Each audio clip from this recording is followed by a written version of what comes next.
Chers frères et sœurs, nous venons d'entendre le passage de l'Évangile selon saint Luc, dans lequel Jésus nous décrit deux attitudes différentes, très typées, pour nous faire réfléchir sur notre propre attitude.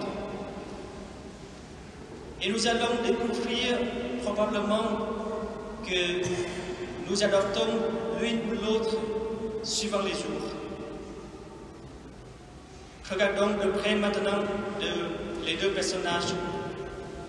Le pharisien prie en disant « Au Seigneur, je te rends grâce de ce que je ne suis pas comme les autres, qui sont voleurs, malfaisants, adultères, ou comme ce collecteur d'impôts. » Lui, il se croit meilleur que le reste du monde. Il se croit plus pieux, plus juste que ceux et celles qui l'entourent. Et puis, ce pharisien commence son discours en mettant en avant un jeu badé de piété et d'œuvres méritoires. Je jeûne 2 fois par semaine. Je paie la dîme de tout ce que je procure. Eh bien, bravo.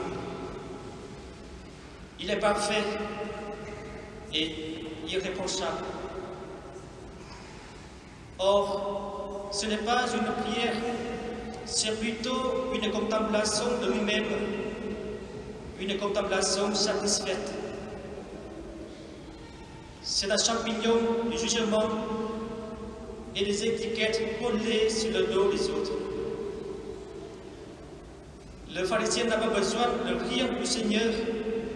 Il ne prie pas, il se regarde, il fait le compte des émérites, tandis que de l'autre côté, le pauvre publicain se tient à distance. Il n'ose même pas lever les yeux au ciel et il se frappe la poitrine en disant « Ô Dieu, prends pitié du pécheur que je suis. Ô Dieu, prends pitié du pécheur que je suis. »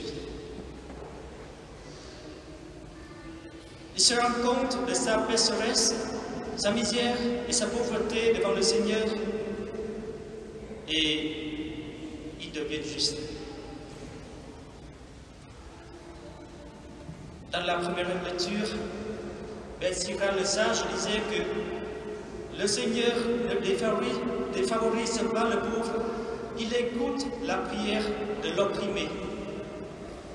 Il ne méprise pas la supplication de l'orphelin, ni la plainte répétée de la veuve. Ô Seigneur, prends pitié du pécheur que je suis. Chers frères et sœurs, qui s'élève sera abaissé, qui s'abaisse sera élevé.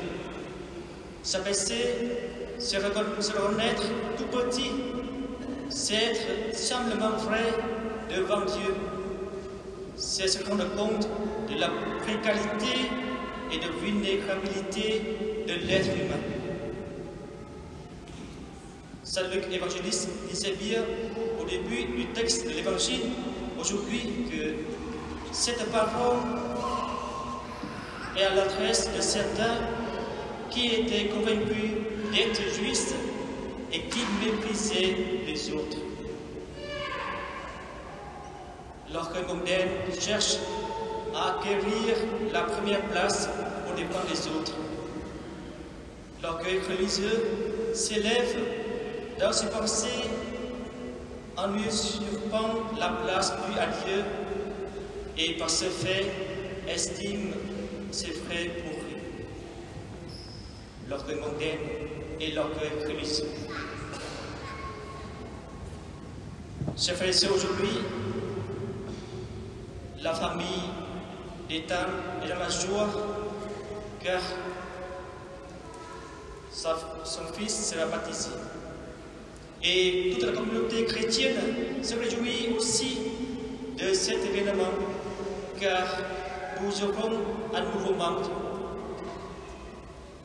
Cher Alexandre et Rousseau, Demander le baptême, c'est reconnaître que vous n'êtes pas tout pour votre enfant. Il a un Père au ciel qu'il aime infiniment. Demander le baptême, c'est aussi choisir de faire entrer Ethan dans la communauté chrétienne.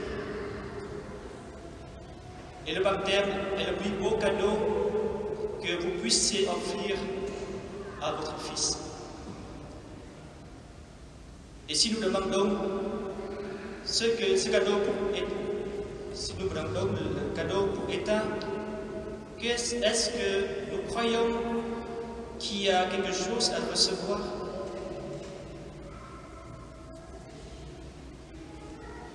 Que ce beau cadeau produise de bons fruits à Ethan.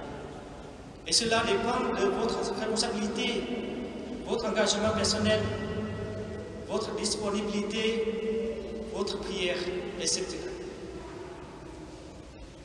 Le baptême n'est pas la fin de tout, mais un commencement. Le baptême n'est pas juste une jolie cérémonie suivie d'une fête familiale. C'est plutôt un rite de passage grâce auquel Ethan entre dans la communauté chrétienne et devient enfant de Dieu. En acceptant de baptiser votre enfant, vous avez pris l'engagement de l'accompagner dans sa vie, à la fois humainement et spirituellement. C'est à vous, après le baptême. Que le Seigneur achève ce qu'il a commencé aujourd'hui en État.